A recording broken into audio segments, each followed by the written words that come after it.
खुलकर विपक्ष एक साथ क्यों नहीं होता? कांग्रेस दूसरी सबसे बड़ी विपक्षी पार्टी है 14 में, और उन्होंने 52 सीटें उसके बाद 19 में जीती हैं। वोट परसेंटेज में देखिए तो 19-20% के आसपास वो वोट ले रहे हैं। 28% इनका वोट परसेंटेज था 2009 में। आप लोग एकजुट क्यों नहीं होते हैं? नीतीश बाबू अलग सपने देखते हैं, वहां टीआरएस वाले अलग सपने देखते हैं। सवाल यह है कि एकजुट क्यों नहीं? देखिए, आपके बिंदु पर मैं आऊं उससे पहले ये बात कहूं कि देश झेल रहा है महंगाई की मार, बेरोजगारी की मार। अब नहीं आएगी मोदी सरकार।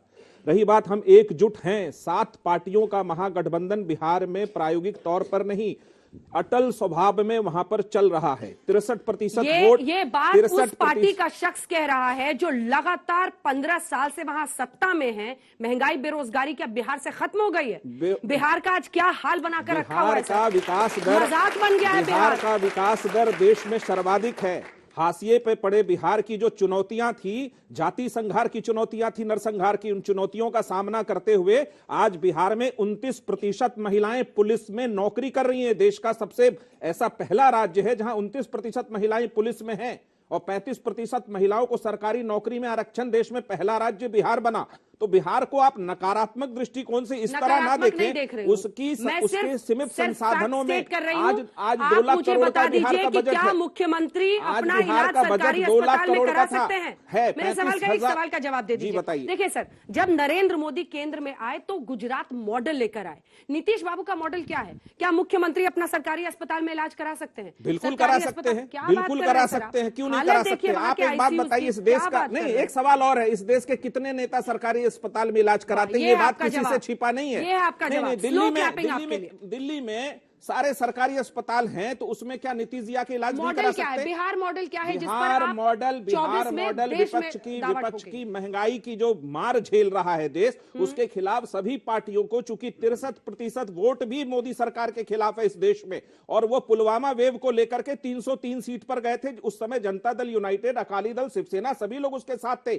आज विपक्ष की सभी पार्टियां लोकतांत्रिक सिद्धांतों के तहत एक मंच पर इसलिए आएंगी क्योंकि ईडी और सीबीआई के जिस तरह दुरुपयोग विपक्ष की आवाज को दबाने के लिए मोदी सरकार ने किया है, खिलाफ किया है, उस पर हम लोग खड़े हैं। नेतृत्व कौन होगा यह अलग प्रश्न है, लेकिन नीति स्पष्ट है कि देश में जो बेरोजगारी का आपने वादा किया, 2 करोड़ रोजगार हर साल देंगे, अब तक नहीं दिया। 15 लाख कहा खाते में दे देंगे, वो भी नहीं दिया। जनधन खाता शुरू करने वाली ये सरकार आज बताए कि उस जन के खाते में कितना धन है। शून्य धन है उसमें, अंजना जी। उस चीज पर हम लड़ाई लड़ रहे हैं। सिद्धांतों और मूल्यों की लड़ाई है मोदी सरकार से, कोई वैमनस्यता की लड़ाई नहीं है। अगर देश में 10 बार सिलेंडर का दाम बढ़ जाए तो बताएं नरेंद्र मोदी जी इस देश की महिलाओं को क्या जवाब देंगे? और ये सरकार कहती थी कि बहुत हुआ महिलाओं पे वार। बताइए, पहलवान पर अब खतरा पैदा हो गया है। जो महिलाएं अंतर्राष्ट्रीय ओलंपिक में गोल्ड मेडल लेकर के आती हैं, उन पर वार हो रहा है और मोदी सरकार खामोश है। अब तक उसको नहीं हटाया गया है। उस कुश्ती संघ के महाध्यक्ष को 3 दिन बीत चुका है। तो महिलाओं की सुरक्षा से लेकर के संवैधानिक मूल्यों की सुरक्षा तक, और अल्पसंख्यकों की आवाज से लेकर दलितों की दबे कुचलों की आवाज तक, ये पूरा का पूरा 63% जो विपक्ष की आवाज है वो एक मंच पर खड़ा होगा। 400 दिन बचे हैं, इंतजार करिए। बजट सत्र आने वाला है, उसके बाद आपको धीरे धीरे सभी स्ट्रेटजी सामने आती दिखेंगी। हाफिज साहब, आपकी एंट्री कब होगी? कब ये हिजाब, हरा रंग, ये सब कब लाना है? सब चुनाव के 24 के 23 हो गया सर। ये हमारा काम तो नहीं, ये सारे कहते हैं कि सर टीम बी है इनके, वही मुद्दे लाएंगे जिससे वोटों का धर्म के आधार पर ध्रुवीकरण हो। आप देखिए ना, सरसंघचालक ने कहा कि ये देश 1000 साल से युद्ध कर रहा है, और पहले खतरा बाहर से था, अब खतरा आंतरिक है। उन्हें चीन नजर नहीं आता, लेकिन अंदरूनी तौर पे उन्हें खतरा नजर आता है। और फिर उसी की भ्रम में दूसरी कड़ी आती है मोदी जी की, जो कहते हैं कि मुसलमानों में आपको बोहरों के पास पहुंचना है, पसमानदा के पास पहुंचना है।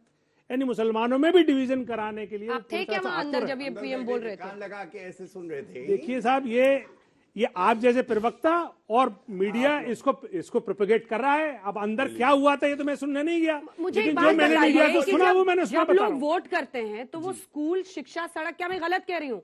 स्कूल, सड़क, शिक्षा, अस्पताल, इन मुद्दों के लिए करते हैं। आपको लगता है उनको रत्ती भर फर्क पड़ता है ये भगवा हरा जो आप करने के लिए पहुंचते हैं? नहीं, हम भगवा हरा करने के लिए मुस्लिमों के मन में आप डर बैठाते हैं। हम ये बताने, जो मेरा ये बताने का मकसद मेरा ये था कि ये भारतीय जनता पार्टी सरकार जो मुसलमान अल्पसंख्यक, गरीब, वंचित जो पिछड़ा हुआ है, खास तौर से एजुकेशन में पिछड़ा हुआ है, और वो किसी तरह से लेके प्री मैट्रिक, पोस्ट मैट्रिक और मौलाना आजाद नेशनल फेलोशिप, इस तरह की स्कॉलरशिप लेके एजुकेशन लेता था, वो तक इस सरकार ने बंद कर दी। उनके लिए एक छोटा सा मंत्रालय बना था, उस मंत्रालय का भी गला घोट दिया। और इसके अलावा उनके साथ जो अन्याय जिस तरीके का वो दिखाते हैं, खास तौर से योगी के बुलडोजर से लेके और गुजरात की पुलिस तक का जो हाल है, तो ये तमाम मुद्दे हमारे लिए तो मुद्दे हैं मैडम, आपके लिए नहीं होंगे मुद्दे ये। लेकिन जब लोकतंत्र में कोई भी कम्युनिटी अल्पसंख्यक हो जाती है तो उसकी तो सिक्योरिटी बढ़ जाती है, उसकी तो क्यूरियोसिटी बढ़ जाती है, वो सोचती है कि सरकार हमारे लिए क्या करेगी। तो ये जो सरकार है ये अल्पसंख्यक विरोधी है, इसने अल्पसंख्यकों का नुकसान किया है। इसलिए अल्पसंख्यक चाहते हैं कि जितनी जल्दी हो, 400 दिन नहीं और उससे पहले भी चली जाए तो बेहतर रहेगा। ठीक है।